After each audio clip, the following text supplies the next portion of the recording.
चलो भैया देखा जाए, ये आंकिक प्रश्न दिए गए हैं।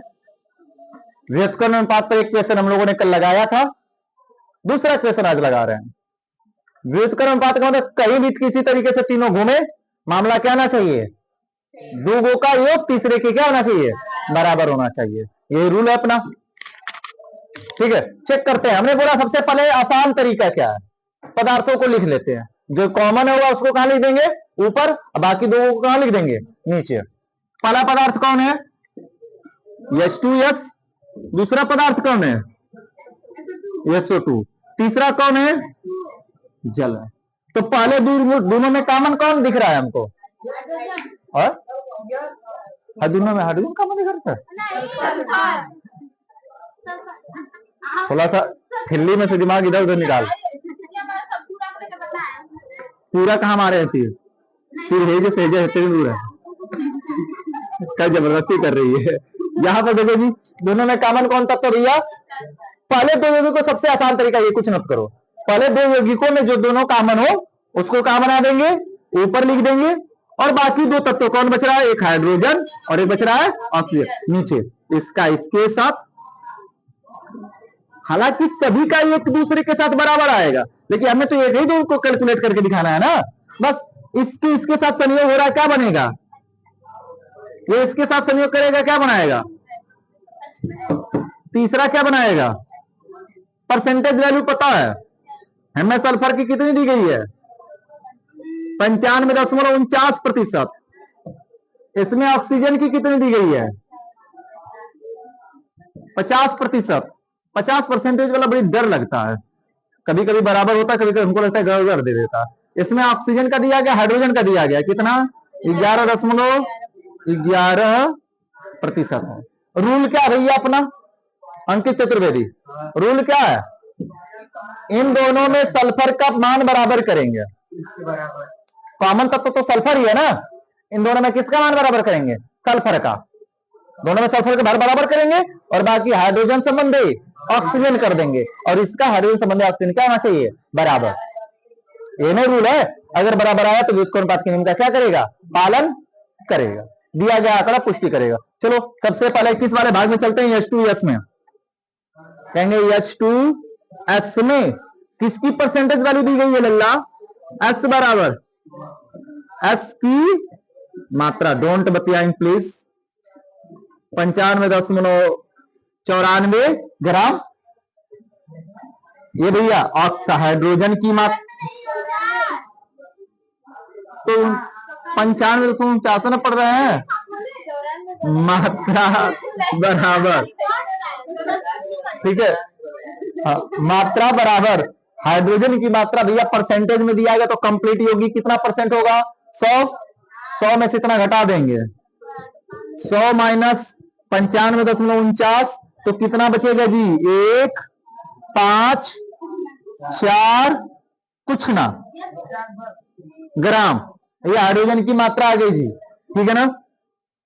अब यहां पे काम छोड़ रहे हैं, क्योंकि दूसरा वाला मान निकालेंगे तब तो करेंगे। इसमें दूसरे वाला मान क्या भैया, SO2 ना, तो कहेंगे SO2 में किसकी मात्रा दी गई है, O की मात्रा। O की मात्रा कितनी भैया, 50 ग्राम, तो सल्फर की मात्रा कितनी हो जाएगी जी, 100 माइनस 50 बराबर 50 ग्राम। सल्फर की मात्रा कितनी हो गई, 50। तो दोनों में कॉमन तत्व कौन है, सल्फर सल्फर, तो दोनों में मात्रा किसकी बराबर करेंगे, सल्फर की। तो सल्फर संयोग करेगा हाइड्रोजन से ना, तो ऐसे नहीं लिखेंगे, सल्फर संयोग करेगा हाइड्रोजन, तो कितना सल्फर बच्चा कर देते हैं, 95.49 ग्राम सल्फर संयोग करता है, कितना से, 4.51 ग्राम H2 से, यही ना बच्चा। तो 1 ग्राम सल्फर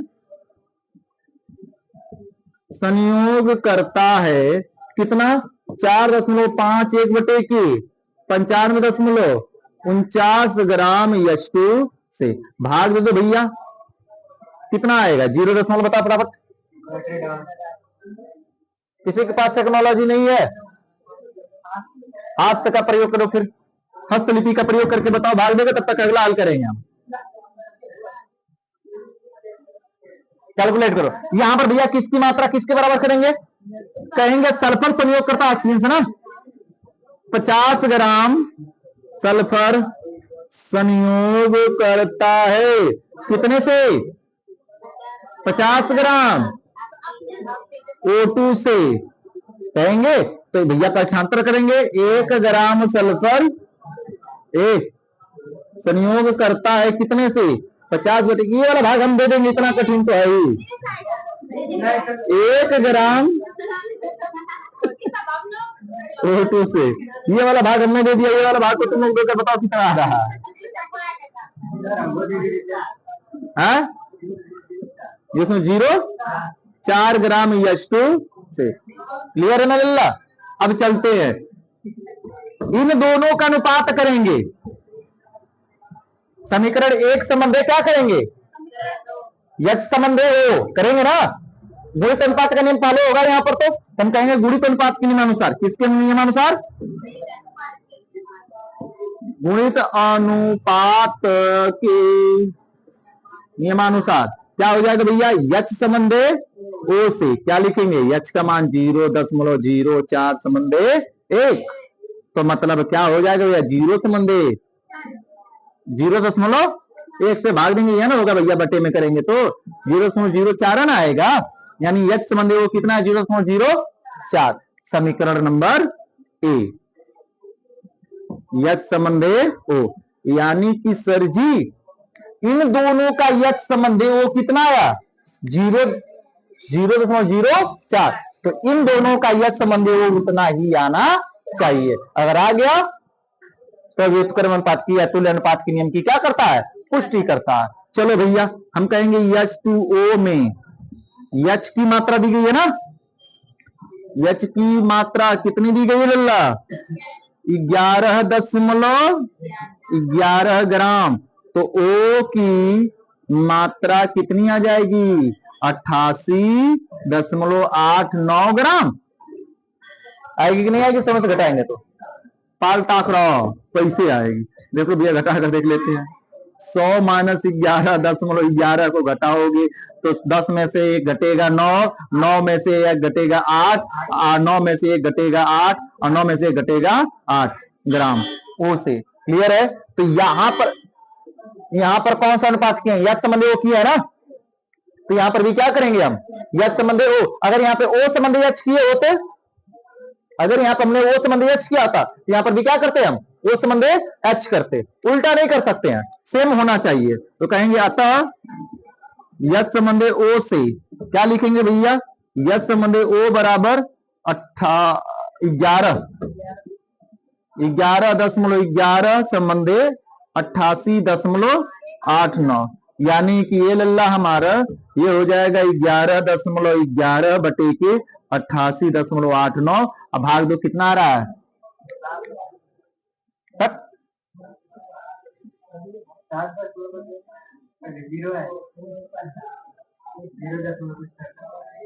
हाँ, 8 बार में खुद दिख रहा है, ऐसे कटेगा।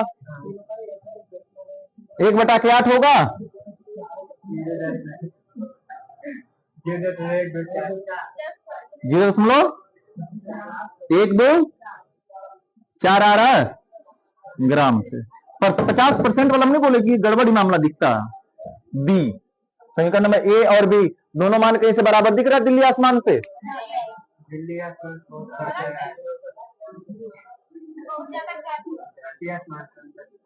एक में भाग दो तो 0.4 से, हाँ एक में 0.4 से भाग दो।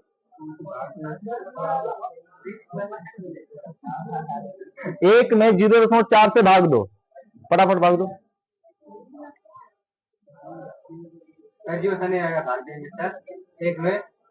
एक में 0.04 से 0.5 आ रहा, इसका भाग देंगे 8 आएगा।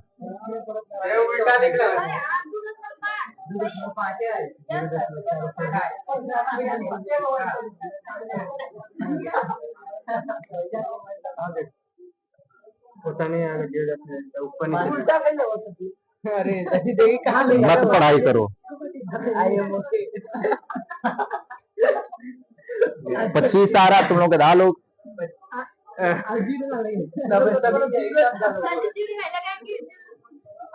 25 आएगा।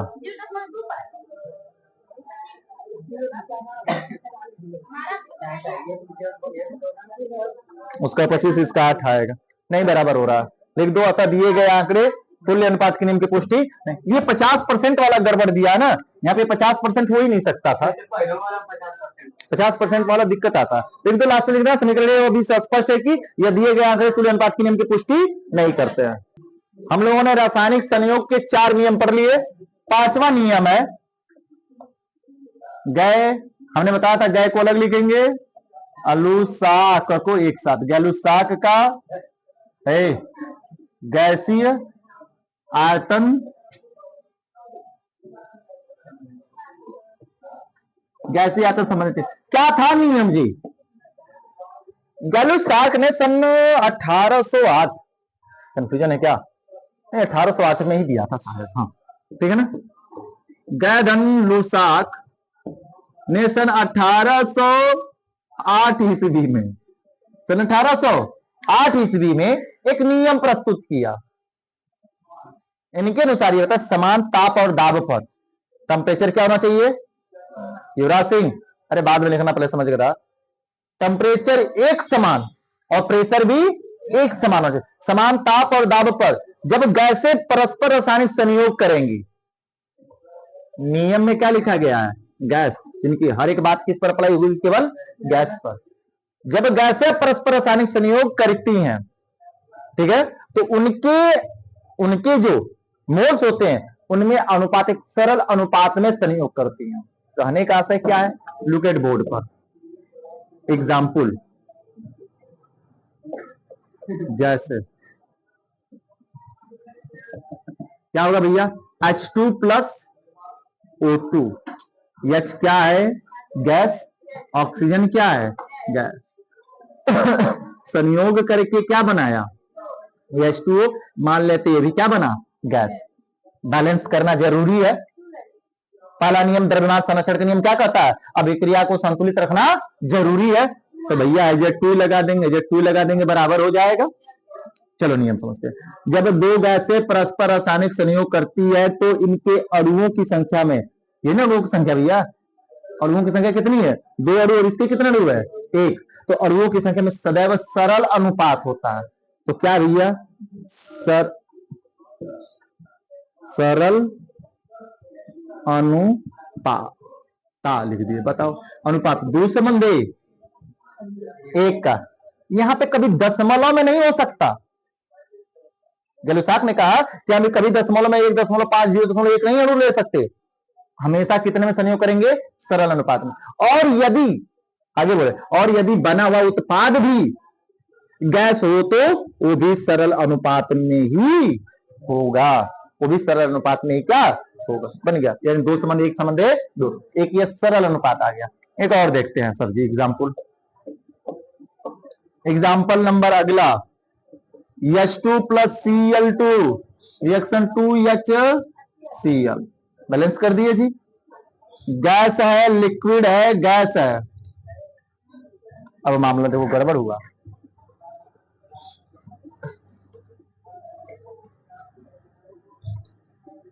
सरल अनुपात क्या बनेगा इसका?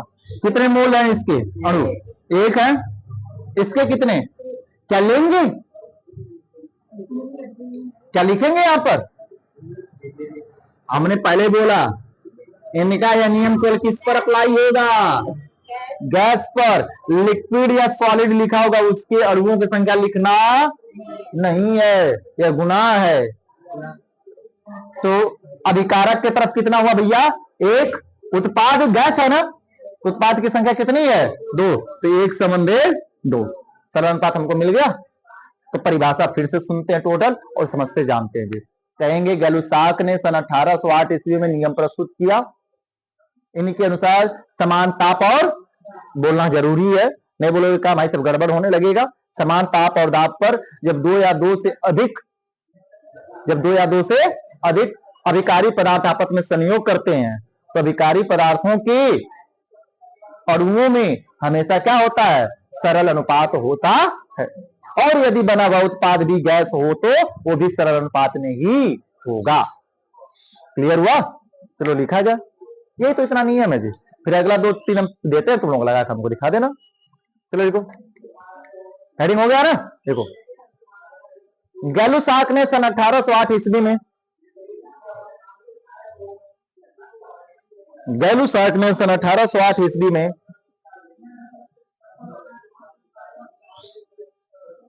गैलुसाक ने सन 1808 ईस्वी में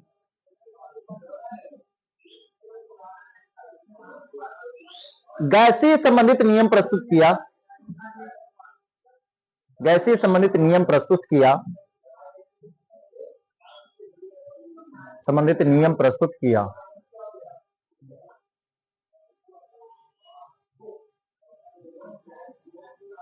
इनके अनुसार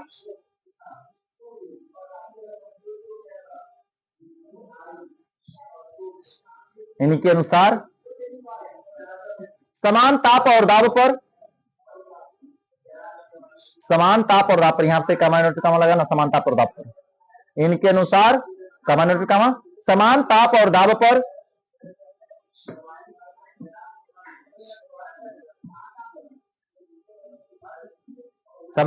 दाब पर जब दो या दो से अधिक गैसें परस्पर संयोग करती हैं तो जब दो या दो से अधिक गैसें परस्पर संयोग करती हैं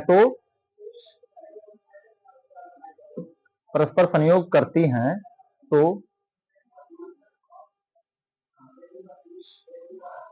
उनके अभिकारी अणुओं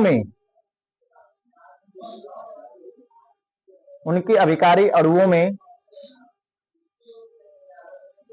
सरल अनुपात होता है। अभिकारी अणुओं में सरल अनुपात होता है। और यदि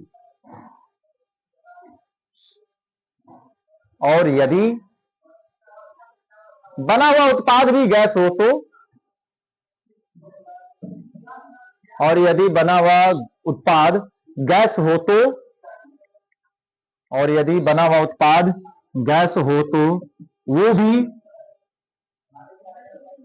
वो भी सरल अनुपात में होगा।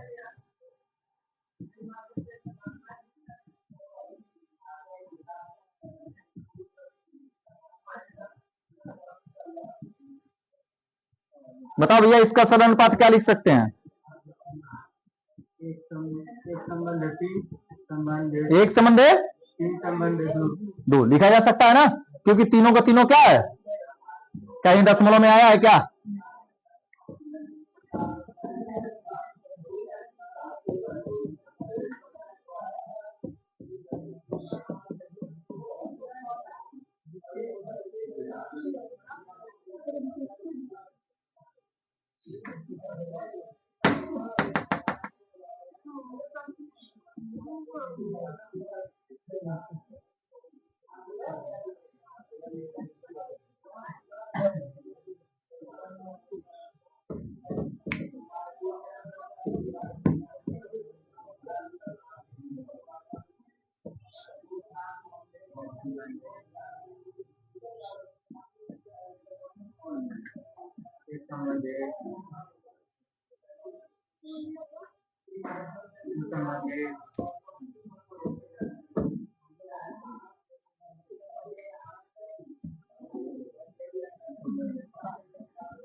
चलो बता भैया, इसका सरल अनुपात क्या होगा?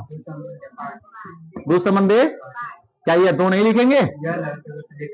ये लिक्विड है, कहीं अगर सॉलिड और कहीं लिक्विड आ गया तो उसको नहीं लिखा जाएगा। मामला समझ में आ गया? बस इतना सा खेल है जी। हाँ, ये लिखा रहेगा, गैस गैस लिक्विड सॉलिड लिखा मिलेगा तुमको, ठीक है ना। उतार लो एग्जाम्पल।